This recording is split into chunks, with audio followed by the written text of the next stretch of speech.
I am a UK-based paramedic working in the centre of Birmingham. I'm quite a newly qualified paramedic, although I've been involved in the FOAMed and the free and open access medical education community for quite a while.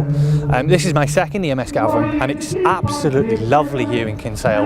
I've never been to this part of Ireland before, and it's amazing to see not only the architecture and the scenery and the harbour, but the wide variety of educational programmes we've had offered at this conference so far. It's something really different and a really friendly Irish atmosphere, so I'm thrilled to be here. Great stuff, James. I'm delighted you've joined us. We made friends last year when we were down in Killarney playing a very silly game over a load of drink. We did. It was one of those things, and then our friendship has grown through social media and through the concept of FOAMed, free open access medical education. Tell me about your involvement in FOAMed and what you think of it.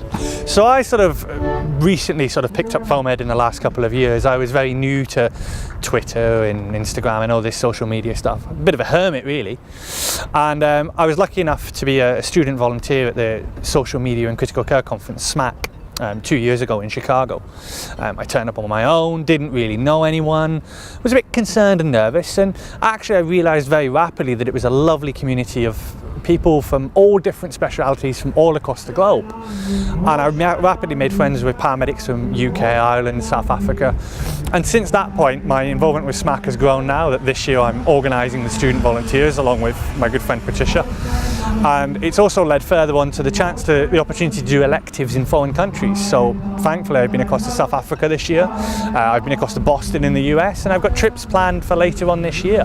So FOAMed for me has really been a chance to meet people, see how people do things differently compared to the UK, and really make a good social circle of people who understand what the role and profession is like. Excellent stuff. I mean, I've been involved in the EMS Wolfpack. I've had the social aspect of that as well, and having a conversation with them. And when SMAC came here last year as well, it was great to see. Are you still in touch with the Wolfpack? Oh, definitely, most absolutely. We've got a magical event planned for next month for the next SMAC conference in Berlin. We're also working on getting a website up and running with hopefully further articles and contributions from across the world, and we're also still quite active on Twitter. We're branding ourselves as an informal self-help for everything as wide as people who are having a stressful time to students who are just wanting to come and do electives and see how foreign people work. We want to try and facilitate that international hookup, which is really important. So what have you got lined up for Berlin this year? So Berlin for this year, SMAC this year is radically different. It is one single programme. There is no split up concurrence in an amazing venue called the Tempodrome. We've also got the usual run of excellent workshops with educators from across the globe, and also a good social schedule as well. We've taken on changes from Dublin as we were. We're trying to keep it fresh, and we're really hoping that this will be a magically different experience and that people from all across the world will come and take a great deal out of it. And is it suitable for paramedics? I would say yes. I mean, the issues obviously for a lot of paramedics is obviously costings, and do we really gain as much as our physician colleagues out of this sort of thing? And I would say yes. We may not gain an understanding and knowledge of all these sexy topics that are spoken about. But certainly in the UK, paramedic RSI is not a current framework, and realistically it doesn't look like to change despite the views of the College of Paramedics. But it gives us that opportunity to practice the remainder of things: resilience, teamwork, crew resource management, communication, and understanding everyone else and where we fit as paramedics into a wider developing health economy, because that's what we're facing now. No longer are we just people who turn up in a magic white van, stick you on a trolley and take you off to A&E. We're seeing the rise in the scope of community paramedicine and access avoidance and alternative pathways. And it's something, certainly having sat through some of the talks yesterday, that the Irish are now starting to consider, and that the UK is really considering out of necessity more than anything else.